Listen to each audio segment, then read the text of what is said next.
React में हमें ज़रूरत पड़ सकती है कि हम कोई ऐसी चीज़ करें कि जिसकी वजह से अपनी यूआई ब्लॉक ना हो। जैसे कि अगर हमें स्टेट को अपडेट करना है तो उसके लिए अपनी यूआई ब्लॉक हो जाती है। पर अगर हमें कुछ इस तरह से करना है कि स्टेट को अपडेट करने के बाद भी अपनी यूआई ब्लॉक ना हो, तो उसके लिए रिएक्ट ने एक हुक अवेलेबल करके दिया है जिसका नाम है use transition. Use transition hook में क्या होगा, ये हमें दो चीज़ें रिटर्न करता है। पैरामीटर तो कुछ लेता नहीं है, पर रिटर्न दो चीज़ें करता है सिमिलर टू यूज स्टेट। जैसे कि इसका पहला जो इंडेक्स पे रहेगा, मतलब 0th इंडेक्स पे जो चीज़ रहेगी इसके रिटर्न हुए एरे में, वो रहेगी is pending. Is pending basically एक फ्लैग होता है जो कि हमें बताएगा कि कोई चीज़ पेंडिंग है कि नहीं, मतलब जो ट्रांजिशन चल रहा है वो पेंडिंग है कि नहीं। और सेकेंड होता है स्टार्ट ट्रांजिशन। स्टार्ट ट्रांजिशन क्या करता है, ये एक फंक्शन होता है। कैसे काम करता है आओ देखें। तो यहाँ पे रेफरेंसेस में इन्होंने दिया है कि यूज़ कैसे करते हैं, इसे पैरामीटर वगैरह कुछ रहता नहीं है। और रिटर्न क्या करता है, पहली चीज़ इज पेंडिंग जो कि फ्लैग है, आपको बताएगा ट्रांजिशन पेंडिंग है कि नहीं। सेकेंड चीज़ ये आपको देगा स्टार्ट ट्रांजिशन नाम का फंक्शन। ये फंक्शन क्या करेगा, मार्क करेगा आपके अपडेट को एज अ ट्रांजिशन। तो ट्रांजिशन अपडेट क्या होते हैं, जो यूआई को ब्लॉक नहीं करते उस तरह के अपडेट। स्टार्ट ट्रांजिशन में क्या होता है, अपने पास एक कॉल बैक फंक्शन होता है जैसे कि इन्होंने यहाँ पे दिया है। और इस फंक्शन का काम ये है कि ये हमेशा किसी स्टेट को अपडेट करेगा। स्टेट को अपडेट करने के वाली बात है, मतलब क्या, स्टार्ट ट्रांजिशन में अगर आप स्टेट को अपडेट करोगे तो आपका स्टेट वेरिएबल सेट हो जाएगा। पर वो तो ब्लॉकिंग होता है ना हमेशा, क्योंकि वो ब्लॉक करके स्टेट को अपडेट करने के बाद यूआई को अपडेट करता है। नॉन ब्लॉकिंग में किस तरह से काम करता है, वही ये हुक मैनेज करता है। सबसे पहले ये क्या करता है, function called in start transition are called actions. मतलब क्या, जो भी फंक्शन आप स्टार्ट ट्रांजिशन में कॉल करते हो उसे एक्शंस बुलाते हैं। The function passed to start transition is called an action. By convention, any callback inside start transition such as callback prop should be named action or include action as a suffix. मतलब जो भी आप दोगे, अगर उसका कुछ function बाहर बना के आप दे रहे हो तो उसको जो नाम देना है उसके अंदर एक्शन डालना है। ये कन्वेंशन है रिएक्ट का। पैरामीटर्स, एक्शन जो होता है वो एक फंक्शन होता है जिसे आप कॉल करते हो। जब आप स्टार्ट ट्रांजिशन को कॉल करते हो वो अपने आप कॉल हो जाता है। A function that update some state by calling one or more set functions. एक या फिर एक से ज़्यादा सेट फंक्शन को ये कॉल करते हैं, मतलब स्टेट को सेट करता है।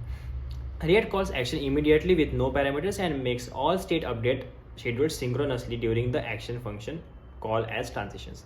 मतलब जो भी फंक्शन आप पास कर रहे हो, जो भी फंक्शन पास कर रहे हो उसके अंदर जो भी आप स्टेट अपडेट्स कर रहे हो वो सारे सिंक्रोनसली ये एग्जीक्यूट करेगा।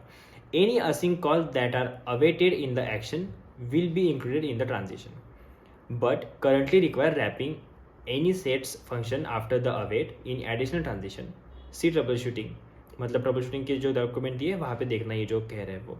State updates marked as transition will be non blocking and will not display unwanted indicating loaders. Return क्या करता है, स्टार्ट ट्रांजिशन कुछ भी रिटर्न नहीं करता, बस नॉर्मल फंक्शन है। कुछ कैवियर्स दिए इन्होंने, जैसे कि ये हुक है तो सबसे ऊपर यूज़ करना पड़ेगा आपको। You can wrap an update into transition only if you have access to the set function of the state. मतलब अगर set function का access होगा तभी वो transition की तरह काम करेगा। The function you pass to start transition is called immediately. जो भी function pass करोगे वो immediately call होगा। उसके अंदर आप set timeout वगैरह करना हो तो वो नहीं कर सकते, आपको उसे ही wrap करना पड़ेगा start transition को पूरी तरह से। You must wrap any state updates after any async request in another start transition to mark them as transition. This is a known limitation and it will be fixed. Start transition function has a stable identity. मतलब क्या, stable identity मतलब क्या, ये इसकी जो identity है ये stable है। इसका मतलब इसको अगर आपने यूज इफेक्ट की डिपेंडेंसी पे डाला या फिर नहीं डाला सेम चीज़ रहेगी। और इसे आपको ऐसे समझ सकते हो कि स्टेबल आइडेंटिटी मतलब इन्होंने यूज कॉलबैक में रैप करके रखा है। The state update marked as transition will be interrupted by all the state update. मतलब अगर दूसरी कोई स्टेट अपडेट फायर कर दी आपने तो ये इंटरप्ट हो जाएगी। Transition updates can't be use to control text input. इनको टेक्स्ट इनपुट कंट्रोल करने के लिए यूज नहीं कर सकते आप। If there are multiple ongoing transition React will batch them together. मतलब क्या, अगर बहुत सारे ट्रांजिशंस एक साथ में चल रहे हैं तो रिएक्ट उनको बैच कर देगा और एक ही साथ में करेगा। ये नॉन लिमिटेशन है और ये फिक्स करने वाले आगे जाके। यूसेज एग्जाम्पल्स देखते हैं कुछ। पहले तो एरे ले रहे हैं रिटर्न करके, उसमें से पेंडिंग और स्टार्ट ट्रांजिशन ले रहे हैं और उन्हीं को यूज़ कर रहे हैं ताकि वो कुछ चीज़ें दिखा पाए अपनी स्क्रीन पे। स्टार्ट ट्रांजिशन में इन्होंने क्या किया, ये जो फंक्शन था इसे असिंक कर दिया। इसमें एक चीज़ कर रहे हैं वो स्टार्ट ट्रांजिशन के अंदर कि मुझे एक डेटा चाहिए। डेटा लेने के बाद फिर जो स्टेट अपडेट होगी उसके लिए अलग से स्टार्ट ट्रांजिशन कॉल करना पड़ेगा। यही उन्होंने एक पॉइंट में दिया था कि you must wrap state update after any async request in another start transition. तो इस तरह से ये काम करना पड़ता है हमें अगर हम अवेट यूज़ कर रहे होंगे तो। क्योंकि असिंक वाले में जब आप ये अवेट करते हो ना, तो ये सीधा उसी के बाद आप स्टेट अपडेट नहीं कर सकते, उसके लिए अलग ट्रांजिशन आपको यूज़ करना पड़ेगा। हुक फिर से कॉल करने की ज़रूरत नहीं है, बस आपको स्टार्ट ट्रांजिशन वाला फंक्शन फिर से कॉल करना है। इन्होंने यहाँ पे एक एग्जांपल दिया है कि कैसे काम कर रहा है ये सब कुछ। और इसके बाद में exposing action prop from components, मतलब क्या, कंपोनेंट से आप एक्शन प्रॉप एक्सपोज कर सकते हो। जैसे कि ये टैब बटन है, टैब बटन को हमने पास कर दिया है एक्शन प्रॉप और उसको हम यहाँ पे कॉल कर रहे हैं। तो इस तरह से भी आप कर सकते हो। पर अगर एक्शन को ऐसे कॉल कर रहे हो तो जहाँ पे कॉल कर रहे हो वहाँ पे एक लोकल यूज ट्रांजिशन यूज़ कर लेना, ये एक बेनिफिशियल चीज़ है करने के लिए। इसी का एक बड़ा वाला एग्जांपल दिया है। अगर मैं यहाँ पे क्लिक करूँ तो चीज़ें दिखने लगेंगी और ये स्लो फास्ट जो भी हो रहा है, पोस्ट स्लो, इन्होंने एक कंपाउंड बना के रखा है जो अवेट कर रहा है थोड़ी देर के लिए। डिस्प्लेइंग पेंडिंग वैल्यूज़, वो कैसे डिस्प्ले कर सकते हैं, तो अपने पास इस पेंडिंग वाला वेरिएबल तो है ही। इस फ्लैग को देख के हम चेक कर सकते हैं कि चीज़ पेंडिंग है कि नहीं। पेंडिंग होगी तो उसके क्लास नेम के बेसिस पे हम उसे कुछ अलग CSS असाइन कर सकते हैं। जैसे कि यहाँ पे मैं क्लिक करूँगा तो देखो इसका कलर चेंज हो रहा है, तो ये पेंडिंग स्टेट को मॉनिटर कर रही है यहाँ पे। प्रिवेंटिंग अनवांटेड लोडिंग इंडिकेटर्स, तो लोडिंग इंडिकेटर्स अनवांटेड जो है वो कैसे प्रिवेंट कर सकते हैं। देखो अगर मैंने पोस्ट को क्लिक किया तो देखो पूरा चीज़ पहले कन्वर्ट हो गया था वो लोडर पे, जब मैंने स्टार्ट में किया था। मैं फिर से करके दिखाता हूँ आपको। तो अगर मैं यहाँ पे आया और पोस्ट को क्लिक किया तो ये पूरा लोडिंग पे चला गया था, राइट। कंटेंट पे ऐसा कुछ होता नहीं है, बस पोस्ट पे हो रहा है। देखते ही इन्होंने किया क्या है, देखो पोस्ट वाले पे इज एक्टिव, तो टैब ट्रिपल इक्वल्स पोस्ट, मतलब एक्टिव है कि नहीं वो देख रहे हैं, और एक्शन दिए है एक। इसके बाद सस्पेंस ब्लॉक दिया है, और सस्पेंस ब्लॉक में इन्होंने फॉल बैक क्या दिया है, ये लोडर। तो जब लोडर इन्होंने फॉल बैक दिया है तो जब भी चीज़ लोड हो रही होगी इसके अंदर कुछ भी, तो ये क्या करेगा, पूरी चीज़ को कन्वर्ट कर देगा लोडर में। पर ये एक गलत चीज़ है, राइट, क्योंकि हम पूरी चीज़ को लोडर में कन्वर्ट कर रहे हैं, तो ये जो दिखने चाहिए थे वो भी नहीं दिख रहे और यूज़र की UI यहीं पे ब्लॉक हो जा रही है। टाइम कम ले रहा है इसलिए सही है, पर टाइम अगर ज़्यादा लेगा तो दिक्कत होगी। इसलिए हम कर सकते हैं use transition hook. Use transition hook use करके क्या करेंगे हम, देखो यूज़ ट्रांजिशन हुक यूज़ कर दिया और यहाँ पे इज एक्टिव वाला चिल्ड्रन हम रेंडर कर रहे हैं और इस पेंडिंग वाला भी रेंडर कर रहे हैं। यहाँ पे एक बटन है और बटन के अंदर स्टार्ट ट्रांजिशन किया और यहाँ पे वो चिल्ड्रन हम रेंडर कर रहे हैं सीधे से। तो सेम कंपोनेंट है, पर अब देखना डिफरेंस क्या है।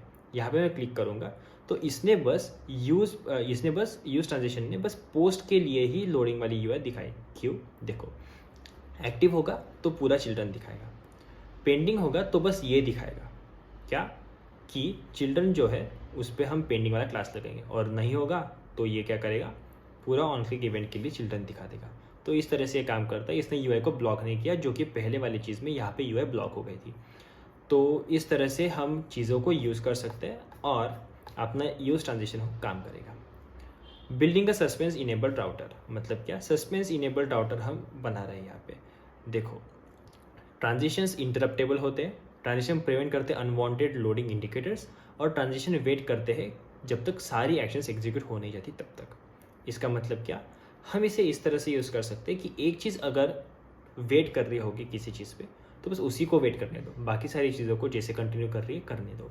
इसलिए हम इसका यूज़ कर सकते हैं जब हमें बनाने होंगे सस्पेंस इनेबल्ड राउटर्स। जैसे कि यूज़ ट्रांजिशन यूज़ करके हम सीधा ट्रांजिशन स्टार्ट कर सकते हैं जब भी आपकी पेज की URL चेंज हो जाए। बहुत सारे जो राउटर्स है वो इंटरनली इसे यूज़ कर सकते हैं। अगर आपको खुद का राउटर बनाना है, जैसे कि react.dom जो हमने एक प्लेलिस्ट में देखा था, तो आप भी खुद का बना सकते हो यूटिलाइजिंग दिस थिंग। जैसे कि अगर मैं यहाँ पे क्लिक करूँ तो देखना क्या होता है। यहाँ पे बस इसने लोडिंग इंडिकेटर दिखाया पर UI को ब्लॉक नहीं किया, बस जब लोड हुआ तो UI दिखा दिया। Suspense enabled routers are expected, sorry कहाँ गया भाई, एक सेकंड, मैंने कुछ गलती कर दिया और बड़ा सा स्क्रॉल कर लिया यहाँ पे। Okay, suspense enabled routers are expected to wrap the navigation updates into transition by default. मतलब क्या, सस्पेंस इनेबल्ड राउटर जो है वो रैप करेंगे नेविगेशन अपडेट को ट्रांजिशन में by default. Displaying an error to user with an error boundary, error boundary के साथ हम यूजर को एक एरर शो कर सकते हैं। कैसे शो करनी है, बस फॉल बैक दे देना है यहाँ पे। ये पहले कैनरी में था, देखो React 19 जस्ट परसों लॉन्च हुआ है और हम अभी ये वीडियो बना रहे हैं। जब मैं इसके लिए स्क्रिप्ट लिख रहा था तो मुझे नहीं लगा था कि ये कैनरी से आउट हो जाएगा और स्टेबल वर्जन में आ जाएगा, पर एक्चुअली React 19 में स्टेबल वर्जन में आ गया। तो मेरे स्क्रिप्ट में मैंने अभी भी इसको कैनरी में ही लिखा है, बट एक्चुअली ये स्टेबल में है। तो ये स्टेबल वर्जन में आ गया, तो आप एरर कैच कर सकते हो। कैसे, अगर मैं क्लिक करूँ तो कुछ इस तरह से आपकी एरर कैच हो जाएगी, जो कि बहुत सही चीज़ है। Updating N input in a transition doesn't work, मतलब क्या? देखो, अगर आप इनपुट में ट्रांजिशन अपडेट करोगे, कंट्रोल चीज़ों में काम नहीं करेगा, ये मत करना। React doesn't treat my state update as a transition, state update को ट्रांजिशन नहीं करता है। क्यों? क्योंकि आपने कुछ गलत चीज़ की हुई है, जैसे setting state during transition call. अगर आप टाइम आउट दे दोगे उसके अंदर, तो ये ट्रांजिशन की तरह ट्रीट नहीं करेगा, क्योंकि देखो ट्रांजिशन एग्जीक्यूट हो जाएगा और उसके बाद ये वाली चीज़ एग्जीक्यूट होगी, which is a different thing. Like इसका पूरा चीज़ डिफरेंट है, तो ये अलग से काम करेगा। Instead you could do this, आप ये भी कर सकते हो कि सेट टाइम आउट से पूरे ट्रांजिशन को रैप करना है, ये चीज़ सेम काम करेगी। जो आपको बिहेवियर चाहिए ना, वही बिहेवियर आपको मिल जाएगा। Not using set transition after abate, अगर अबेट के बाद आप दूसरा स्टार्ट ट्रांजिशन नहीं यूज़ करोगे तो भी आपका चीज़ अच्छे से काम नहीं करेगा। आपको कॉल करना है use transition from outside the component, उसके लिए एक फंक्शन है जो कि हम देखने वाले हैं एपीआईज के अंदर, एपीआई सेक्शन के अंदर, जिसका नाम है स्टार्ट ट्रांजिशन, जो कि हम सीधा रिएक्ट से इंपोर्ट कर सकते हैं। वो बाद में देखेंगे, तो stay tuned. The function I pass to start transition executes immediately, immediately execute करता है, मतलब क्या?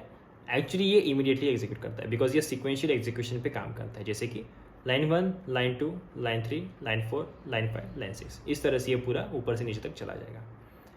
और ये प्रिंट भी वैसे ही करेगा। Okay, simplified version of how react works, react कैसे काम करते हैं उसका सिंप्लीफाइड वर्जन। सेट स्टेट दिया है और यहाँ पे स्कोप है, स्कोप को कॉल कर रहा है, इस तरह से ये काम करेगा। My state updates in transition are out of order, मतलब ऑर्डर से बाहर हो गए स्टेट अपडेट्स जो ट्रांजिशन में हो रहे हैं। तो इफ़ यू अवेट इन से start transition, you might see the update happen out of order. In this example, the update quantity function simulates a request to the server to update the item quantity in the cart. The functionality artificially returns the every other request after the previous to simulate the race condition of the network. Try updating the quantity once, then update it quickly multiple times. You might see incorrect total. इसी के उन्होंने क्या किया? Start transition, await call, start transition. यहाँ पे क्या हो रहा है? असिंक्रोनसली हम स्टेट को अपडेट कर रहे हैं, नॉन ब्लॉकिंग स्टेट को असिंक्रोनसली अपडेट कर रहे हैं। रेस कंडीशन आएगी और गलत चीज़ दिखेगी, जैसे कि देखो 9 हो गया पर प्राइस गलत है, प्राइस गलत है, इस तरह से कुछ ही काम करता है, मतलब थोड़ा सा प्रॉब्लम है इसमें। आई होप के समझ में आएगा कि कैसे काम करता है यूज़ ट्रांजिशन हुक और कैसे हम दोनों भी चीज़ों को यूज़ पेंडिंग और स्टार्ट ट्रांजिशन को यूज़ कर सकते हैं। तो अगर आपको वीडियो से कुछ वैल्यू मिलेगी तो वीडियो को लाइक करना मत भूलना, अपने दोस्तों के साथ शेयर कर देना वीडियो को, और चैनल को सब्सक्राइब करना बिल्कुल मत भूलना, क्योंकि सब्सक्राइब करोगे तो थोड़ा मोटिवेशन आएगा मुझे और मैं और अच्छे वीडियोस बना सकूँगा और साथ में हम ग्रो करेंगे। तो मिलते हैं अगले वीडियो में, तब तक के लिए थैंक यू, बाय बाय।